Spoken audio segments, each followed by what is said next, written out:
Good afternoon, Tuscaloosa, Internet World, West Alabama, right here in downtown Northport, just a couple of miles away from Bryant-Denny Stadium. This is the Joe Gaither Show right here on BamaCentral and BamaCentral.com, your Sports Illustrated home for your Alabama Crimson Tide. You can follow us on Facebook at Alabama Crimson Tide on Sports Illustrated. You can follow us on X at BamaCentral and on Instagram at BamaCentral SI. Of course, I am at Joe Gaither6 for all your social media needs. Send us your comments, questions, queries, and complaints. You can watch the show always right there on YouTube, Facebook, or Twitter, or listen to us on Spotify, Apple Podcast, or on Amazon. We'd appreciate anybody liking, rating, reviewing, sharing the show.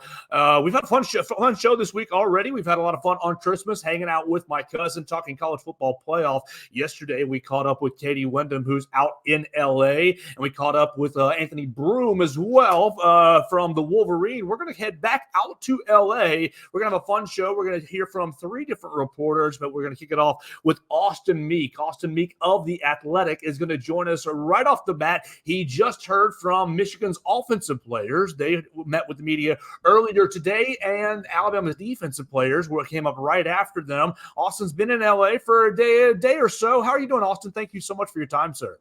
Hey, man, I'm good. Just got into LA yesterday, on the ground this morning, talking to Michigan players and offensive coordinator Sharon Moore, and looking forward to the Rose Bowl. It should be a fun week here. Absolutely. And you can follow him on Twitter or X at @ByAustinMeek, and make sure you subscribe to The Athletic for all his great work. Let's kick it off with something that Jesse Minter said yesterday. I'm sure you read about as you were getting settled. Jesse Minter says Alex Orji is replicating Jalen Milroe in practice. Tell us about Alex Orji. And then Sharon Moore kind of hinted at maybe there's a package, maybe there's not. He said, oh, I can't answer that today in front of the media. What is the quality? How high, how good is the look that Alex Orji is going to give the Michigan defense preparing for Jalen Milroe? And then subsequently, will we see a little bit of Alex Orji on the offensive side of the ball in the Rose Bowl? Well, what we know about Alex Orji is he's one of the best athletes on the Michigan team. In their testing numbers, he consistently ranks near the top. Just a really, really athletic quarterback. We've seen him in pockets. He came into the Ohio State game for a series and broke off a big run. And I won't be surprised if Michigan uses him in that capacity in the Rose Bowl, because he is a weapon. Obviously, J.J. McCarthy's Michigan's starting quarterback. There's no controversy or debate about that. But in terms of a player who could give Michigan a look to simulate Jalen Milroe, Alex Orji is about as close as Michigan is going to get. Jesse Minter said Michigan really hasn't faced a quarterback like Jalen Milroe all season. And they have a quarterback on their roster in Alex Orji who at least can simulate some of the athletic elements that Jalen Milroe brings, but obviously not as polished or refined as Jalen Milroe is. Well, we'll see how good the look prepares the Michigan defense on Monday at 4 o'clock right here on BamaCentral.com. You can look at it on ESPN and follow it on The Athletic as well with Austin Meek. Michigan is 0-2 in playoff games the last two seasons, third year in a row, losing to third year in a row in the playoffs, losing to Georgia and Cincinnati the last two seasons. What's different about this year's Michigan Wolverines team? Well, I think it's just a more experienced Michigan team. It's a team now that has been here. This will be the third time in a row, as you mentioned. And really the core of this team has been together since that 2021 season when Michigan won the Big Ten for the first time and made the playoff. J.J. McCarthy is a second-year starting quarterback now, and we've seen him make the growth that you would expect from a second-year starting quarterback. And I think Michigan's defense is the best that it has been during this three-year run. If you look at statistically, the way this defense really dominated the Big Ten, this defense is really at all three levels. There's not a weakness, and I think obviously that's going to be put to the test in a big way by Alabama. Michigan in the Big Ten doesn't face offenses like this Alabama offense, so we'll have to see how Michigan's success on defense translates in this game. But at least on paper, this does look like the best defense that Michigan has had during this three-year run. Yeah, and you're leading me right into where I want to ask you next about that defense. Number 2 in the nation, only allowing 239 yards per game. But yesterday, the defensive players were up in front of the media, and a lot of them were asked about the Alabama offensive line being the biggest offensive line they faced. And they compared it to the Ohio State game. And so I want to ask you, really, how do you think the defense will fare against the Alabama offense as a whole, but specifically the offensive line? They've only allowed 87 rushing yards per game, number 5 in the country in rushing yards. They've gotten the quarterback, for 32 sacks this year. Now, they haven't had to get to the quarterback a ton because they're getting off the field a lot. So that's probably why those numbers are that number's a little muted. But really, this defense pops off the paper. So how will they handle a bit more physical of a team than they probably faced this season? Yeah, the size of Alabama's offensive line is the first thing that stands out. 2 tackles at 360 pounds. It's just not something that Michigan has seen this year in the Big Ten. And the speed at wide receiver, I think, is something that Michigan hasn't seen in the Big Ten, and the running ability of Jalen Milroe. Michigan hasn't faced a running quarterback like this. So just a lot of things that Alabama is going to throw at Michigan that they haven't seen this year. I think if you look on a down-to-down basis, the way Michigan's defense has dominated this year, even if you adjust for the caliber of the competition, this has been a really impressive performance from this defense this year.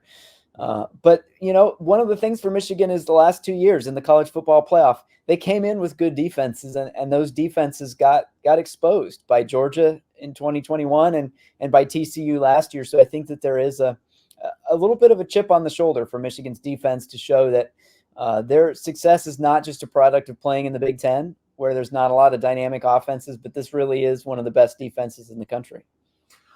We're talking to Austin Meek of The Athletic. You can follow his coverage at @ByAustinMeek on the X/Twitter machine. Austin, what in the world's going on with the iPads? We heard from Alabama yesterday that they stopped watching film on the iPads because of the Catapult app. It might be compromised. And then today, Roman Wilson says the same thing. We haven't been watching film on our iPads since November. What in the world is up with all this? Yeah, man, it's been quite a saga this year covering Michigan, and all everything has come out. This is just the latest chapter. Look, we know that college football coaches by nature are paranoid, and there's probably Nick Saban and Jim Harbaugh are probably at the top of that list, in terms of college football coaches who really want to manage every detail and take every precaution, probably with good reason. It's a paranoid sport, but there's also, schools looking for every possible advantage they can get. And when we talked to Sharon Moore today, he mentioned that there were some things that Michigan heard about late in the season in terms of the security of the Catapult film system that made Michigan decide just to do all of their film study in the building, not to have players watching film on their iPads at home. Now, whether that's founded or just rumors or coaches being paranoid, I don't think we know the answer to that. But what it boils down to is basically the fact that these teams are going to take every precaution to make sure that they are protecting their information as much as they can, especially in light of what's transpired this year with Michigan and the sign stealing allegations. It's certainly an interesting sidebar to the whole week and what's going on here. I'm not sure it's really going to matter much in the game, but it's been something we've talked about all year long with Michigan, and I'm sure something we're going to continue to talk about as this develops.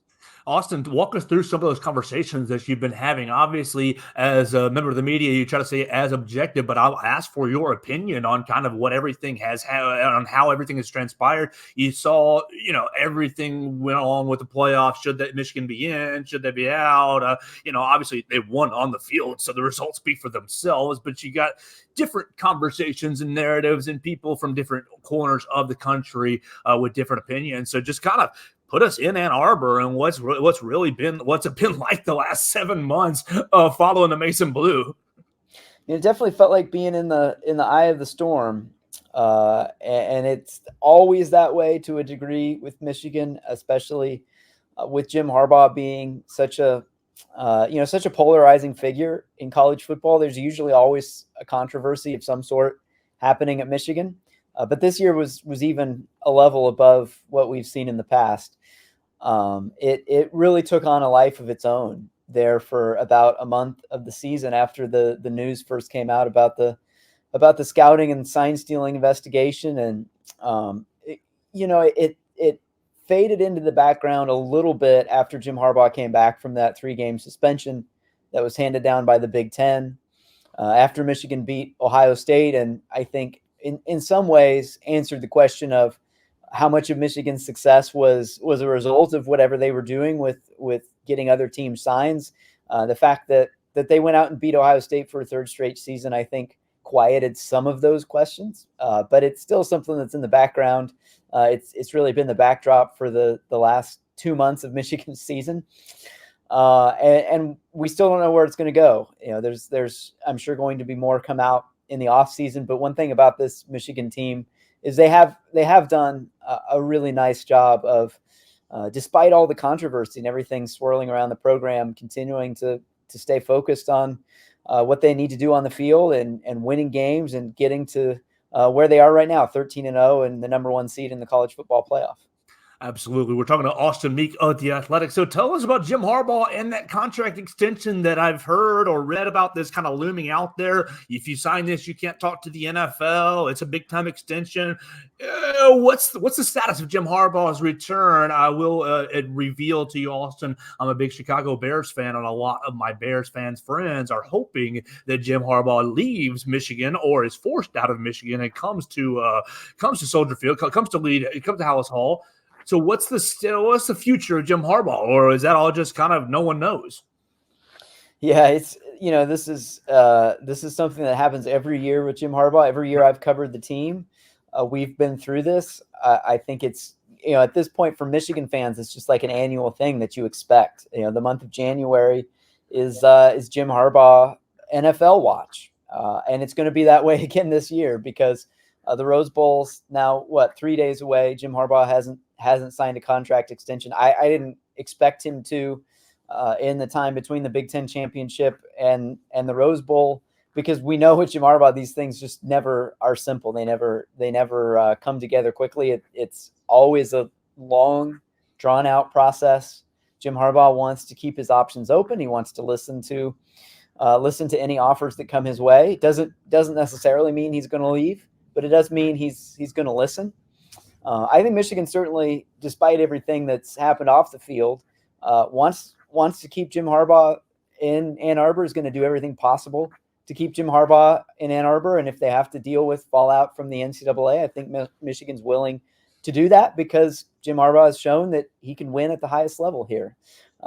Whether there is an NFL team that's going to come in after the season and ultimately persuade him to leave, I think that's certainly going to be the question of the offseason whenever that arrives. But Jim Harbaugh, I think this Michigan team really takes its cues from Jim Harbaugh in terms of his ability to compartmentalize and focus on the team and the season during the season, and then as soon as the season ends, he's going to look at his options. He's done that every year. He said he's going to take his future year by year at Michigan, and just going to have to see what the future holds for him. All right, so Austin, I've been watching a lot of Michigan on YouTube over the last 2.5 weeks or so, and the big problem with YouTube is you don't get the whole game. You get these 20-minute, 30-minute clips of Michigan. But what I've seen is a very, very strong football team. Strong running game, Blake Corum, Donovan Edwards, and then pretty quality receivers, Roman Wilson, pretty quality receivers. J.J. McCarthy has impressed me more than, I guess, some of my counterparts, and then a really aggressive athletic defense. So I see obviously number one team in the country for a reason. So from someone who's seeing 70% of the picture or so, what is an area of weakness? Where's an area that Alabama's going to try to maybe exploit on Monday that maybe Alabama's like, okay, we've seen, obviously they've run over the Big Ten, but we've seen some teams have some success do some of these things. Is there any areas of the Wolverines team that has any semblance of cracking or weakness? Well, I think if you're looking for an area that Alabama can exploit, Michigan's offensive line has not been as dominant as the offensive lines we've seen the past 2 years at Michigan. And they lost their best player in Zach Zinner, who went down against Ohio State. So they've had to shuffle their lineup a bit. Michigan's offensive line has I think, been vulnerable on the edges when they played Penn State's pass rush and Chop Robinson in particular was really a problem for Michigan, to the point that Michigan didn't even really try to throw the ball in the second half. Now they need to throw the ball because Penn State was not going to score any points on them. Right. But they're going to have to throw the ball against Alabama. And I think one of the questions is J.J. McCarthy going to have time to throw the ball down the field? Or is that Alabama pass rush with Dallas Turner and Chris Braswell going to be in his face all day? Michigan's offensive line really is going to have to, I think, play its best game of the season.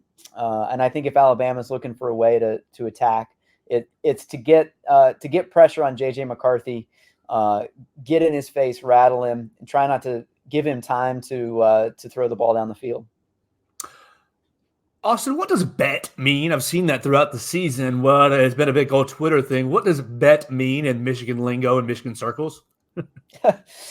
You're probably asking the wrong person for that. Okay. I think I'm just a little bit too old to really grasp the lingo. Although Jim Harbaugh has adopted it and he just turned 60, so I guess it's not just a young person's phrase. But as I understand it, what it means is basically shorthand for taking in information and moving on from it. So the phrase started to gain steam right after Jim Harbaugh got suspended. All the players were tweeting the word. I think it was basically the players' way of saying, like, okay, fine, this happened. We understand the situation. We're just going to move on from it. And to their credit, that's really what they did. They went out and beat Penn State the next day after Jim Harbaugh was suspended. They beat Maryland. They beat Ohio State to finish the regular season undefeated. So, I guess it worked for them. I mean, that really, I think, exemplified the mindset for Michigan after Jim Harbaugh's suspension. And I don't think every team could have dealt with that situation and not been distracted by it. But I do think this team overall did a good job of that. All right, so we're talking about Austin Meek of The Athletic. Tell us about this Beef Bowl from last night. Alabama's going to do the same thing tonight, so we're about going to hear from Austin Hannon, one of my coworkers who's out there in a little bit. But what's about to be on tap? What is this tradition that the Rose Bowl has, the Beef Bowl? So I got in late last night. I have to admit, I did not go to the Beef Bowl last night. Okay. I've heard about it. My understanding of it is it's basically what it sounds like. You see who can eat the most prime rib or steak or something of that nature. I did see some videos of I think Trevor Keegan, one of Michigan's offensive linemen, wearing the chef's apron last night. So it's really an offensive lineman's paradise, as I understand it. Just a lot of meat to be consumed, and as we know, offensive linemen love to eat, so those guys will be in heaven tonight. You think? I wonder if the Alabama coaching staff, the Alabama nutrition staff, is going to be, hey guys, don't weigh yourself. Game's on Monday. I mean, come on now. Obviously these guys are operating their bodies at a much higher level than you or I, so it's going to move right through them. Yeah, they've got the metabolism of a young person, which I definitely don't have anymore. But there's probably a reason they do it early in the week as opposed to late, because you want to be in prime shape for the game, but they'll have time. Absolutely. Austin, what's an area or an aspect of this game that you have you've studied or you thought of that Alabama fans, or you think maybe the national narrative, national media hasn't been talking about enough? Well, I think that Michigan, the perception of what Michigan is, definitely has been shaped by what people have seen the last 2 years from Michigan. And I think a lot of that carries over, but this Michigan team is different from the last two Michigan teams in some ways. Blake Corum really was the heart and soul of Michigan last year, and he's still absolutely one of the most important players in this game for Michigan. But we've seen a shift, I think, for Michigan to be more balanced. And they talked about that going into the season, that they wanted to be more balanced. And I think a lot of us, myself included, were kind of like, yeah, okay, we'll believe that when we see it, because this team had been so focused on its running game the past 2 years. But Michigan has been more balanced, and there were games where they did put the ball in J.J. McCarthy's hands and let him go be a playmaker. And I think this is going to be another one of those games. I haven't seen Michigan's running game this year really show the capacity to go out and just dominate a game like this against a defense like Alabama's. Of course, Michigan's going to want to run the ball.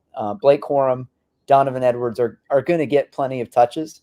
But I personally think that Michigan's best chance to win this game is to put the ball in J.J. McCarthy's hands and let him go be, the player that he is, a guy who could be drafted in the first round, maybe the top half of the first round if he comes out. He really is a special talent at quarterback.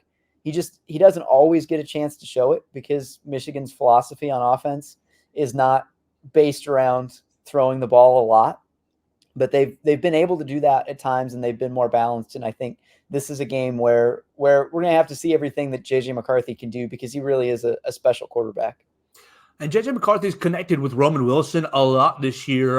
Do you think that Roman Wilson, he's got a huge task. Yesterday, our correspondent from the Wolverine.com talked about the Loveland and Barner, the tight ends, having big games because of the corners for Alabama really neutralizing the wide receivers. But really, Roman Wilson's been a big-time playmaker. What do you see in Roman Wilson going up against Terry and Arnold and Kool-Aid McKinstry?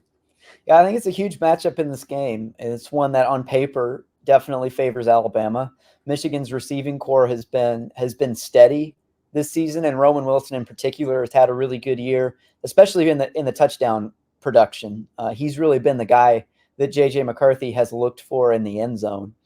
But on paper, wide receiver is not the strength of this Michigan offense, and the secondary for Alabama is absolutely loaded.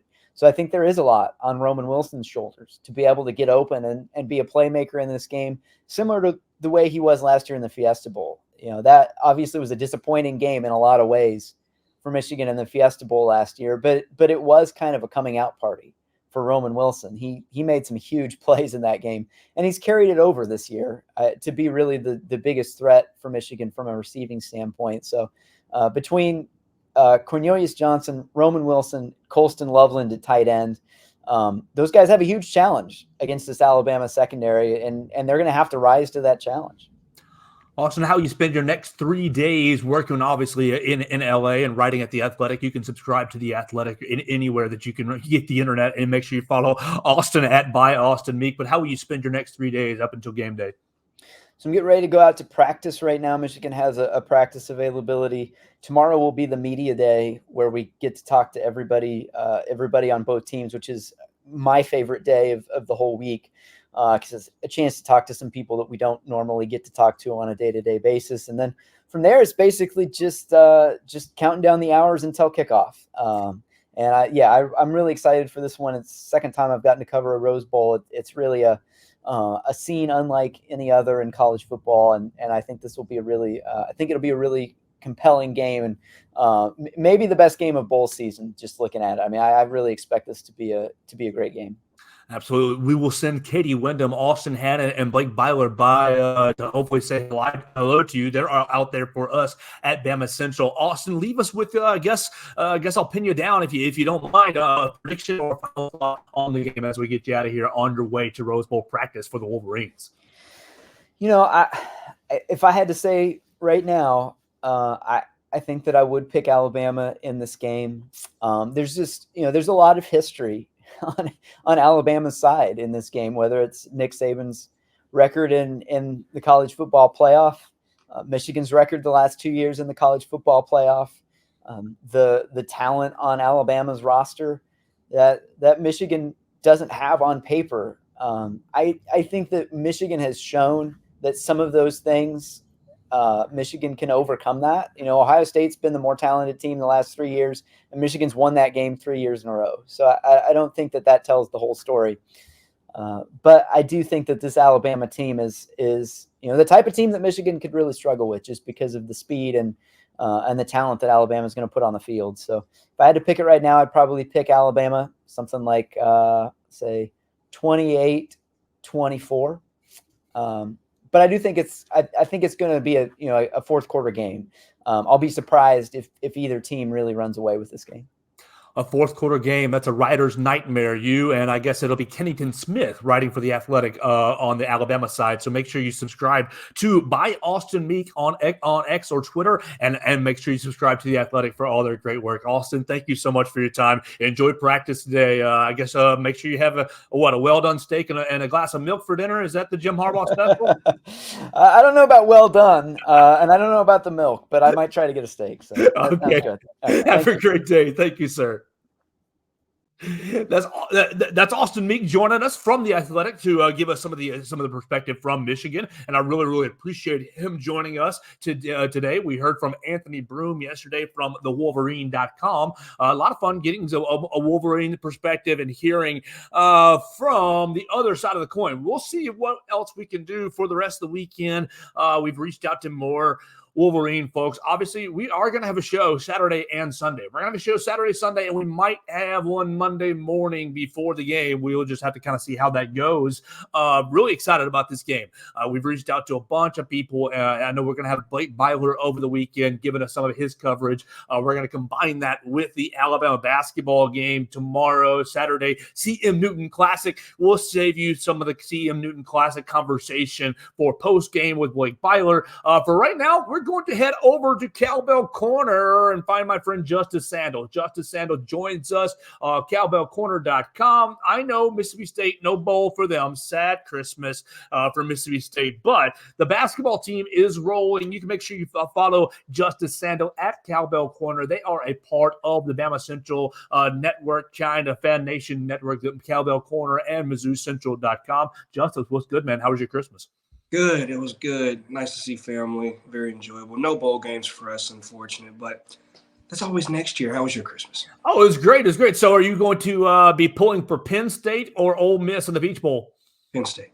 like true Bulldogs they are. So let's move into basketball. Mississippi State. We will get Austin Hannon's perspective on the Rose Bowl when we finish up with Justice, but we got to talk about the Bulldogs. 10-2, 4-game winning streak. Haven't really played a whole lot of great teams, but played some decent teams in Iowa State, I believe, and played Rutgers. Is that what I saw as well? So 10-2.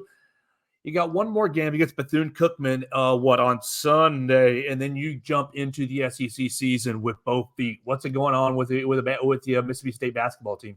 Basketball, outside of those two losses that we've had, they were road games on different neutral sites, so I'm not going to really worry about that. Those are losses that we should have probably won, but not worried about that. We're looking really good, both men and women's. Looking very strong going into this season, and now since we're about to play SEC competition, very excited. We're looking very men's-wise. Defensively, believe metrically, we're a top 20 defense and a top 10 three-point percentage defensive team.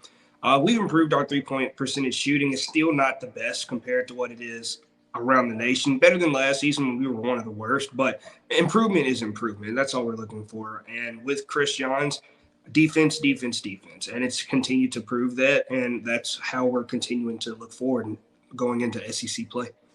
Number 29 in KenPom, so they're hanging out right on the edge of the top 25. Obviously, KenPom is not the be-all, end-all, more of an analytics site, but dude, you've seen this SEC schedule. First 4 games at South Carolina, okay, should be probably a win. Tennessee at home, ooh. Alabama at home, we don't really know what the Crimson Tide is going to do right now, playing up or down to the competition. And then on the road to Kentucky. So what's the takeaway? Want to go, not 1-3, 2-2? Is that the goal? 3-1? And you're not going 4-0. That's crazy.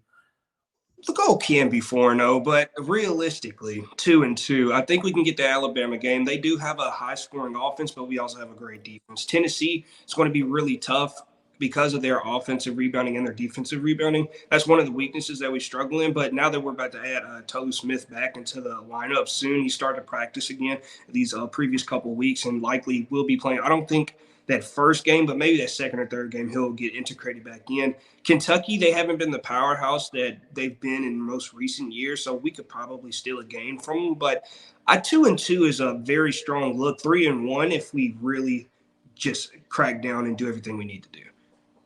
All right, so you just hit Tulu Smith. Give us the update on the foot. You've been 10-2 without him. Obviously, it's going to be a big boost to get him back. What's the latest on the big man from Mississippi State?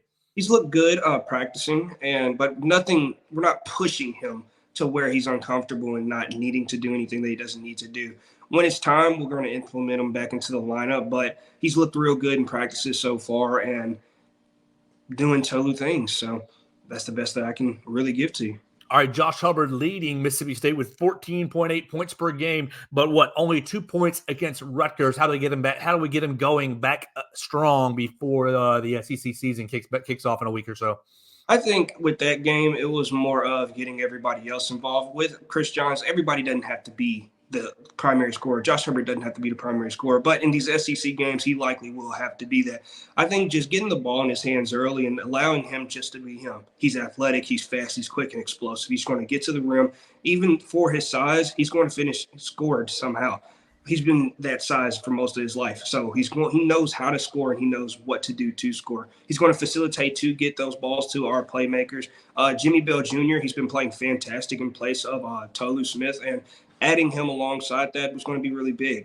Josh is going to continue to shoot the ball. I think we need to improve our three-point shooting, and I think that Josh consistently getting the ball in his hands is going to help with that. All right, so the last time that we talked about Jeff Lebby and really his early part of his tenure. You talked about Chris Rump and retaining him on the coaching staff. What's been the latest on the football side of things? Do we have the entire staff in place? I know we've been moving in the transfer portal. We'll talk about that in a second, but what's the staff kind of look like? Jeff Lebby pretty much set. I know he's got Coleman Hutzler coming from Alabama to be defensive coordinator. Lebby's going to handle pretty much the offense himself. Everybody else is in place. What's the latest? Just about everybody. We're putting the final touches on everything. I think we're more focused on the transfer portal now and trying to get our recruits coming in because everybody still has to play their bowl games with those other transfers coming out. Recruit-wise, we're looking really good. A couple of offensive tackles. A lot of offensive pieces is what's been coming in through the transfer portal and with our recruitment because of Jeff Lebby and what he wants to do with our offense. So most of our staff is in place for what we need. But I think there are a few more pieces, like just the special teams and then specific receiver groups and other specific groups is what we're looking at now. All right, so Mississippi State, no bowl game. We're all crying. You're watching Ole Miss go play in the Peach Bowl, but you're playing in the transfer portal. Kelly, I'm not going to say that last name, Akiaria. Coming in from UTEP, Marlon Martinez, offensive lineman from LSU. You got a lot of big transfers. We talked a little bit about Blake Sheppin the last time. What do you think about this transfer portal class? You get a tackle, Michael Pounders from Memphis. So, you're working the transfer portal. What do you see out of the transfer portal? Who are you excited about coming to Starkville? I'm excited about the defensive lineman from Memphis because he was committed to Mississippi State. Then he went to Ole Miss, and now he ended up in Memphis. Now he's coming back. I'm really excited about all the defensive pieces that we're about to get and our offensive pieces because our offense was a bit stagnant last year, and it wasn't really what kept us in games. And our defense did not keep us in games at all. So it's good to see all those new pieces coming in. I think we got a JUCO running back, our number one JUCO running back, I believe, that we got. And I'm very excited for him because most of our old pieces that we've had from the Mike Leach era, they have transferred. Will Rogers is going to Washington. Woody Johnson is going to South Carolina. So all those major pieces that we've had, they're all leaving. So all the new pieces I'm very excited about. Johnny Daniels, perhaps, from Copia Lincoln Community College. I believe so, yes. Yeah, so we'll see what he ends up doing at 5'10", 200 pounds. All right, Justice, tell us about Cowbell Corner, what y'all been doing, what you're working on. How's the Christmas break? Did you open anything Bulldog-related for Christmas? No, nothing Bulldog-related. Cowbell Corner-wise, since there's nothing really going on outside of basketball, we're working more on basketball stuff right now. We're getting prepared for the baseball season, 50 days until our baseball season. We're very excited about baseball. Is State going to bounce back? Not a good year last year, right? Not a good year. It was 50-50. It was a nice average year. Our pitch a bad year in comparison to the national championship season before. Yeah. So a little bit of a down year. We're looking to have a up year. Our pitching was our major issue last year, and we've hired new pitching coaches, and we're getting a lot of pitchers from the portal and just signing. So I'm very excited about that. Christmas-wise, Nothing incredible. Nothing. Yeah, I am getting a new cowbell though. I'm very excited about it. Okay, so tell us, what's the tradition, the cowbell tradition? You get to Mississippi State and you paint your first cowbell. Tell us all about it. Put us in your shoes, Justice. Okay. So you're supposed to buy a cowbell for somebody. You're not supposed to buy a cowbell for yourself, where it's considered a curse or something like that.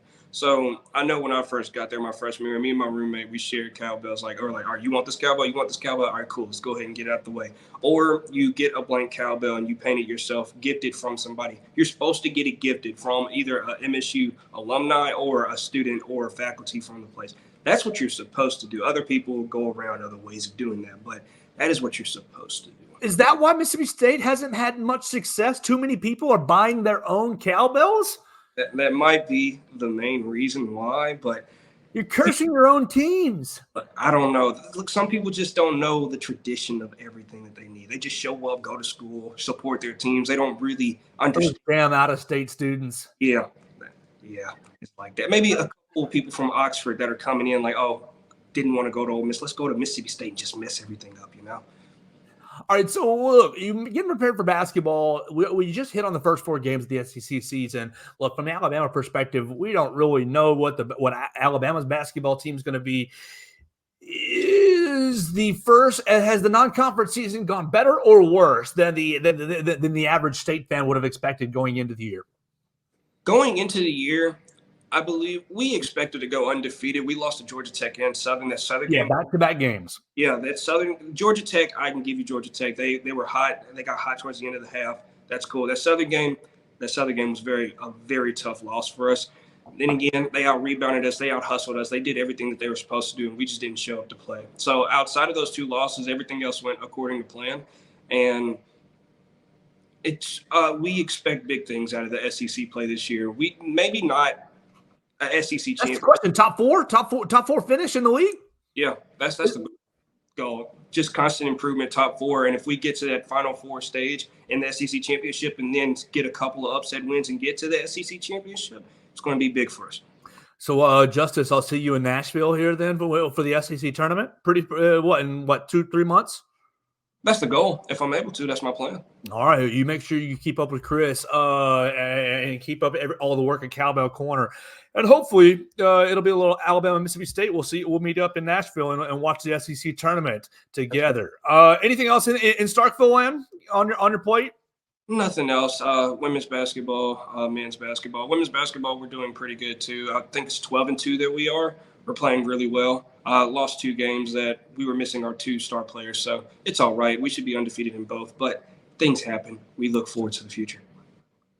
So, okay, so you didn't get to participate in bowl season, but are you team Mayo Bowl, Duke's Mayo Bowl, or Pop-Tart Bowl? Pop-Tart Bowl. The way that they devoured him yesterday was hilarious. So it was very fun. It was very fun. All right. Well, you got to maybe Jeff Lebby can get you guys back to bowl games, back to relevancy, and you can participate in a Pop-Tart Bowl yourself one day. Justice, tell the people where they can follow you, how they can find you, and everything you're working on at Cowbell Corner. You can follow me at Cowbell Corner. Just go down, click on my name, and you'll see everything that I do. On Twitter, Justice_News5, and that's where you'll find me there. And that's pretty much it. I appreciate you, Justice. Hope you have a great day, man. Thanks for your time. Right. Thank you. You too. All right, so that's Justice Sandle from Cowbell Corner, and we're having a lot of fun here on the Joe Gaither Show right here on BamaCentral, BamaCentral.com. You can check us out on Facebook, on Instagram, YouTube, on Snapchat, on Twitter, really everywhere at Joe Gaither 6 on the social media machines. You can send me your comments, your questions, queries, and complaints. Everybody who's chimed in on the comment section already today, I appreciate you guys very, very much. You can, I already said that all the social media handle.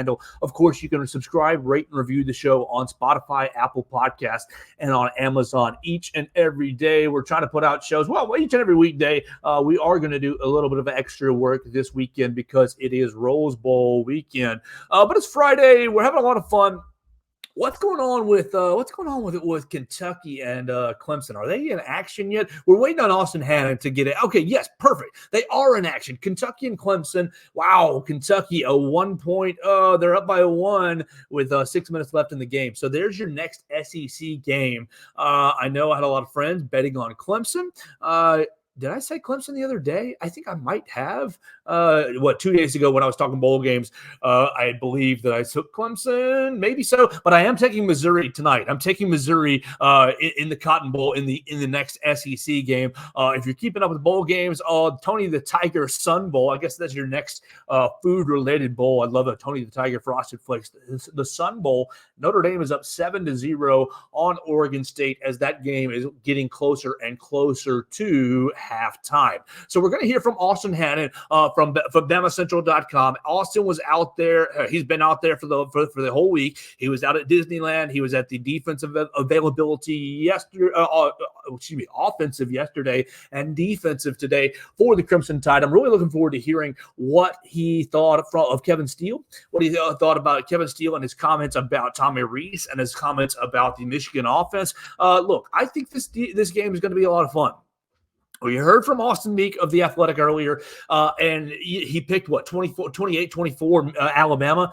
I think that's about right. I know I compared it to kind of the Arkansas game earlier. It's not going to be the Arkansas game as far as Michigan's talent, no. But I think as far as kind of the stuffy nature of the game, where Arkansas sacked Jalen Milroe, 4 or 5 times in that game. Jalen Milroe was able to get a couple of big plays in that game. Now, Arkansas was able to benefit off of a couple of big plays as well. But largely, the game was pretty stuffy throughout the entire game. And so I kind of think it's going to look like that on Monday afternoon over in the Rose Bowl. Now, you're going to be able to follow Blake Byler, Austin Hannon, and Katie Wyndham for us at Bama Central. They're going to let you know everything that they see in Pasadena, pre-game, during game, post-game, all over it at BamaCentral.com. And it's going to be quite a scene. Let's just hit on one just sidebar. I saw on social media on Monday, Tuesday, when the players flew into California. They were all handed roses. They're all handed roses getting off the plane or going into the hotel. And several of the Alabama players are sticking roses in their mouth.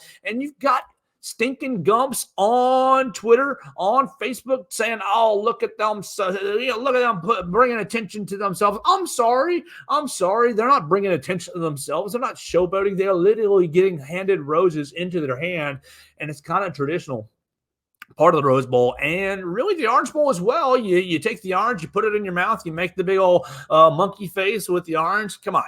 Let's have a little fun. Let's not be so serious with our pre-bowl coverage. So we had a lot of fun hearing from Austin Meek from The Athletic earlier in the program. We encourage you to go back and listen to that if you want to check out any of the Michigan conversation. We heard from Justice Sandle from Cowbell Corner talking about Mississippi State basketball. Those guys are already – it's not football season for them anymore. So, we give them a little bit of our time and attention. But now it's time to head back out to California. We're going back to our colleague, bringing in the football expert that is Austin Hannon from Bama Central and BamaCentral.com. Make sure you follow him at Austin Hannon _. We want to know how much beef Austin Hannon thinks he can eat at tonight's Beef Bowl.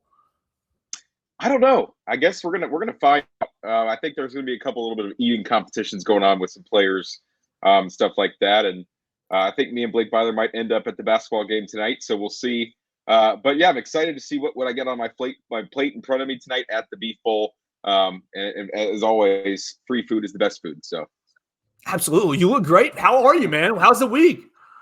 It's going great. It's going good. I had a friend in town last night. We went out and walked around the town a little bit, and then it's been good to talk to the players and see the players again. It feels like it's been forever since the game in Atlanta when they beat Georgia. So it's been good. I mean, it's bowl week, so it kind of feels like it carries on for a while. It's not the traditional of just it's a couple days and then Saturday comes around, it's game time. We're here all week, and then it seems like it's a huge build up to the game on Monday, and it should be a good one. Oh, man, we're really, really excited about it. Monday at 4 p.m. You're going to be able to follow it all the way, all angles, BamaCentral.com. The guys will have live updates up there probably noon or so, getting everything ready for the Rose Bowl. Austin, this is your first time at the Rose Bowl, correct? It is. My gosh, I'm so jealous. I just want you when the third quarter, at the end of the third quarter, look over the mountains and just take it in for a second, man. I'm very, very jealous. What do you think is going to be the storyline of this game? I mean, Michigan, number one team in the country. We heard from Austin Meek, a fellow Austin, talking about the strengths of Michigan, but also highlighting the lack thereof, lack of competition throughout the season. So how is that going to play into this week's Rose Bowl, and really what will be the storyline of this college football playoff semifinal? Yeah, I mean, you kind of hit it right there. I mean, Michigan's kind of, it's not necessarily easy, and they kind of been talking about this week, and it's not easy to go undefeated. It's not easy to be 13-0, and I don't think really anybody believes that. I mean, it's still a schedule that they have to play. But it seems like Alabama's just been through the ringer a little bit more. And in a game like this, how much does that make an impact? That Alabama's been in situations like they were in Auburn, like they were in College Station, like they were against Texas when they actually lost the game. They've been through some stuff like that. And I think in games like this, it's important to be battle tested like that. And Michigan, obviously, they had a little bit of a battle with Ohio State. But other than that, it's kind of been smooth sailing for most of the season, including in the Big Ten championship game. And I don't even mention the Georgia game. I mean, that's another notch on the belt that Alabama's had to go through this season. So I think it's a quarterback game, which aren't they all in football? But with the defenses as good as they are, I think teams are going to struggle to run the ball. And I think it's going to kind of be a game where J.J. McCarthy, if he can make enough plays for Michigan, or if Jalen Milroe can make enough plays for Alabama, that team's got a pretty good chance to win the game. So with Vegas saying that the line's about 1.5, 2 the whole way, I mean, they expect this game to kind of go down to the wire. So, but it feels weird because Alabama fans feel so confident. And I've kind of laughed at some comments I've seen of people why do I feel so confident in a game that they're underdogs in? But I think a lot of the fan base feels that way. And it kind of is because I think we've seen Michigan the last 3 years in the playoff just really struggle on this big stage. They've obviously been able to get over that Ohio State hump. But they're still trying to kind of get over the next one and make a national championship. So there's a lot on the line. I think Josh Pate said it really well, that it's not every day that you go into an Alabama game and it seems like they're the team with less pressure. But it kind of feels that way, right? I mean, just the way the season's gone, and everybody counted them out, and then the whole length stuff, and now here they are. Whereas Michigan, it's been, like I said, they've got to answer the bell, the national bell, with people expecting them to make a national championship and win a national championship. And if Jim Harbaugh falls short again, I mean, I think it's going to be a little bit more toxic over there than if Alabama comes up short. Well, let's spend a second looking at each of those quarterbacks. Jalen Milroe obviously finished 6th in the Heisman Trophy voting, but yesterday made a little news saying that his own former offensive coordinator, Bill O'Brien, encouraged him to change positions, and he wasn't alone. There was a lot of Jalen Milroe should just play running back over the last year and change from a lot of the Alabama contention. Austin, kind of retrospect, 20,000 feet up. You've seen Jalen Milroe go from backup quarterback to, in a quarterback competition to now starter and now unquestioned leader of this offense. Just kind of the progression. And you talk about Alabama fans not feeling nervous in this game, almost the unspoken trust that Jalen Milroe has garnered from the fan base, from the coaching staff, and from the program wide. Oh, I think he's frozen. He's frozen, and that's all right.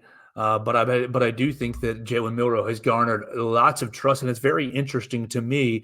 I think he's frozen. I don't know if he's going to come back. We're going to remove and add him back. No, I think he's going to be gone. Looks like we are going to remove from the studio.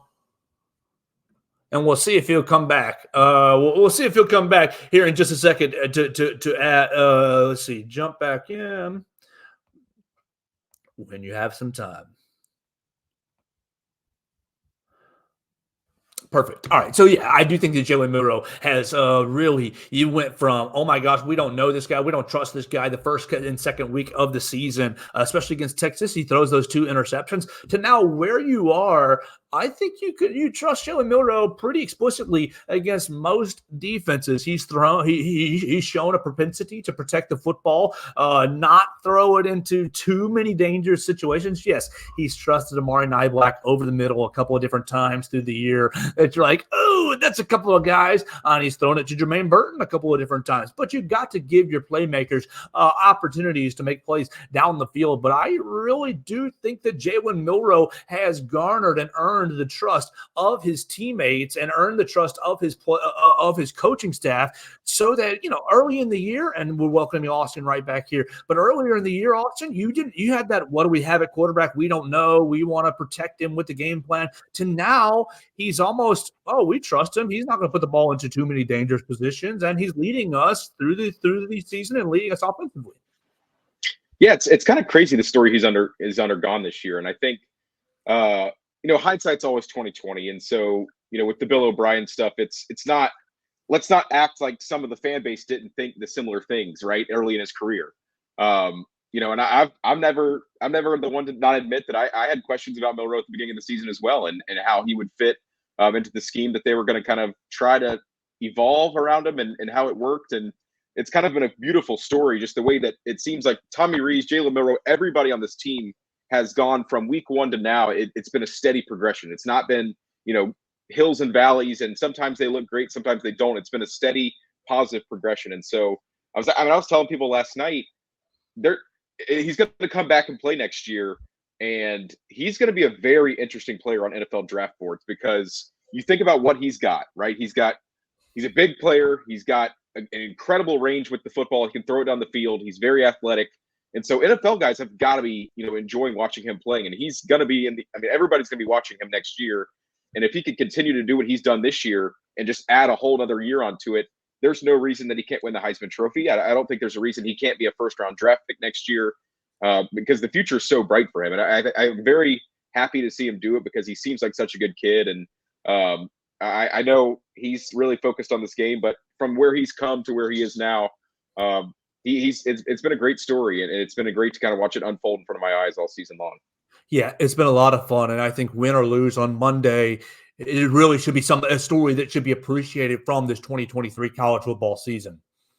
Let me ask you about the defensive line, the defensive front for Alabama, because you guys spent some time with the defensive players, and you can read about that on BamaCentral.com. You spent some time with the defensive players today, and Kevin Steele, our friend Austin Meek from The Athletic, basically said the weakest point of the Michigan team is the offensive line. Said that against Penn State, their defensive front got after J.J. McCarthy pretty good, and obviously got them out of their game plan. They started running the football to basically mitigate the pass rush. How much pressure is on Dallas Turner? Justin Boygby is on the Chris Braswells of the world, but also kind of how impressed are you with that unit compared to, you will just look at it on paper. You lose the number 3 overall draft pick, Will Anderson. Of course, that unit should take a step back, but it seems like collectively as a group, maybe not individually. I guess Dallas would challenge for that as SEC Defensive Player of the Year, but collectively as a group, I think that unit has gotten a lot better in 2023.